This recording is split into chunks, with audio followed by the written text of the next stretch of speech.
Come back to the second video. So in this second video we are going to learn about the Amazon ECS, which is Amazon Elastic Container Services. So in this container services we have two types. One is the EC2 instance launch type, and the other one is the AWS Fargate in Amazon Container Services. So in this EC2 instance, so the EC2 instance launch type, it's so ECS stands for the Elastic Container Services. And when you launch a Docker container on AWS, you are landing what's called an ECS task on ECS cluster. I mean and then ECS cluster is made of things like and with the EC2 instance type. Well, these things are the EC2 instances, and in that case, if you use an ECS cluster within an EC2 launch type, you must provision and maintain infrastructure by yourself. So this is not a serverless platform. You have to, everything needs to be managed by you. You need to maintain the infrastructure by yourself. So that means that your the Amazon ECS or the ECS cluster is going to be composed of multiple EC2 instances. Now these instances are a little bit special because each of them must run the ECS agent, which is very important for each EC2 instance. And then this agent is going to register each EC2 instance into the Amazon ECS service and the specified ECS cluster, which is in Amazon ECS service. And now once you have that in place, then you when you start ECS task, then AWS is going to starting or the stopping the containers. That means that whenever we have a new Docker container, it's going to be placed accordingly, as you've seen in the small diagram here.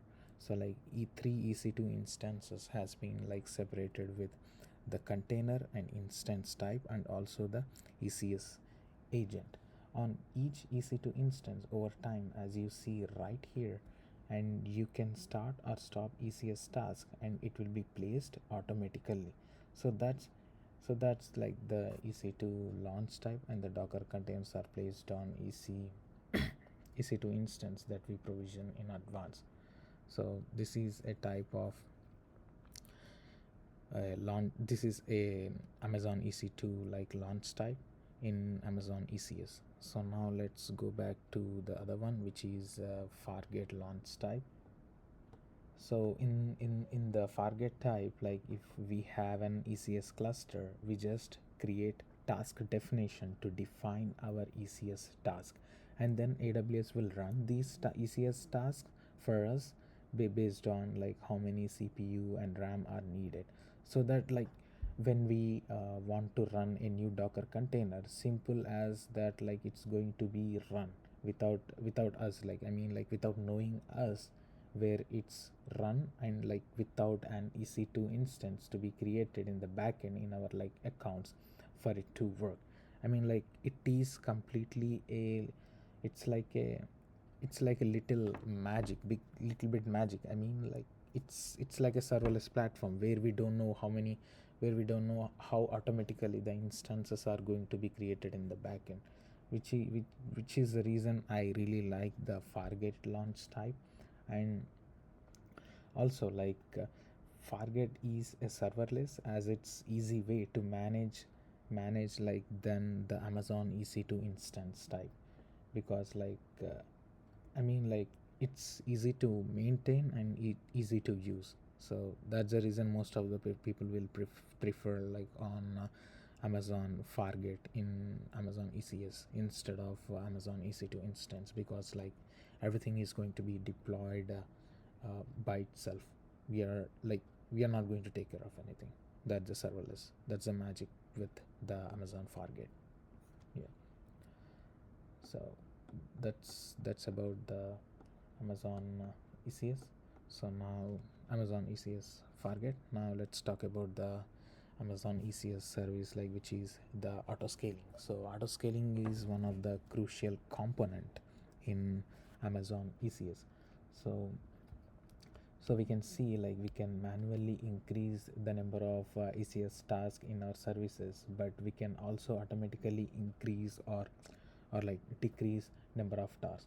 For this, like the service called for this we can leverage the service called AWS, like application auto scaling. And we have like three different metrics. Like we can scale on using the service, we can scale on the, I mean, like the main components that we need to keep consider, like for scaling, for auto scaling, is like the average CPU utilization of an ECS services, and also the RAM utilization, and we can scale on the memory utilization, or the auto scale group request count per target, which we can consider like in scaling the in auto scaling.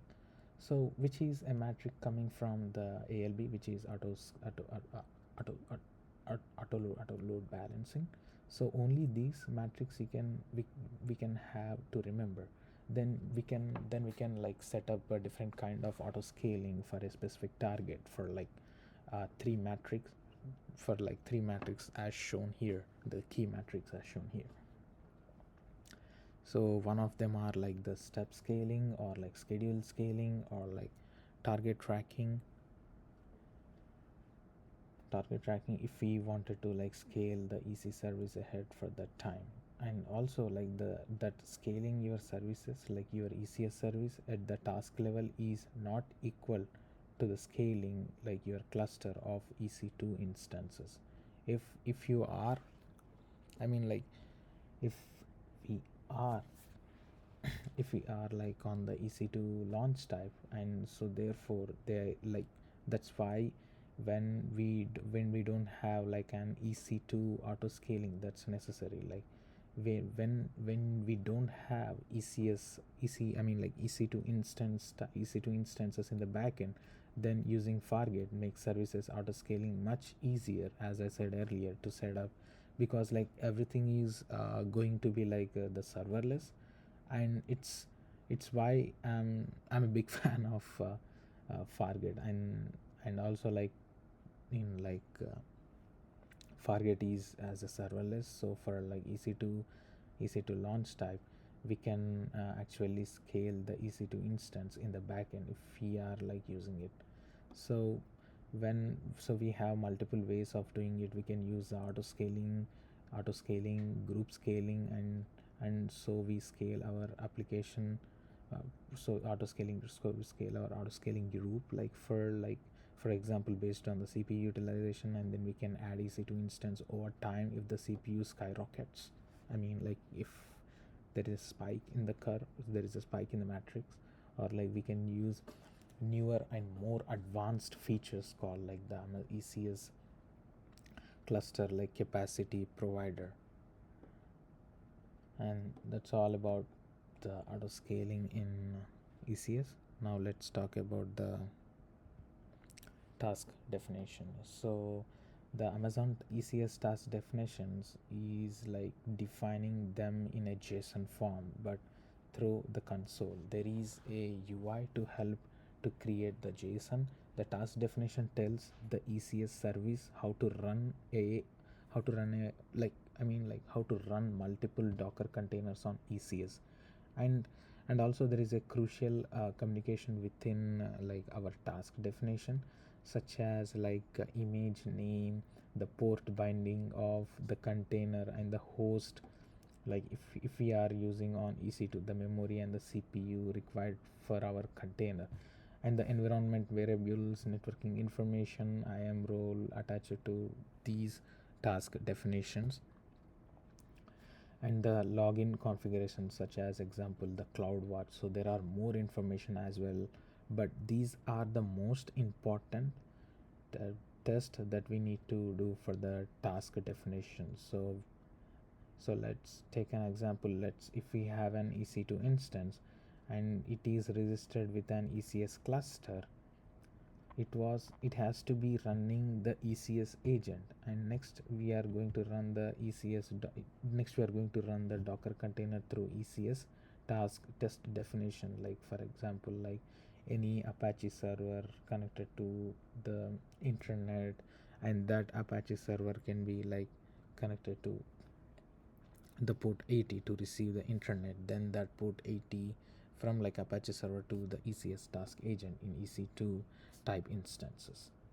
So the main point with the task definitions is like it's a JSON format which we use it to create like the Docker containers. That's all about the Amazon ECS. Thank you.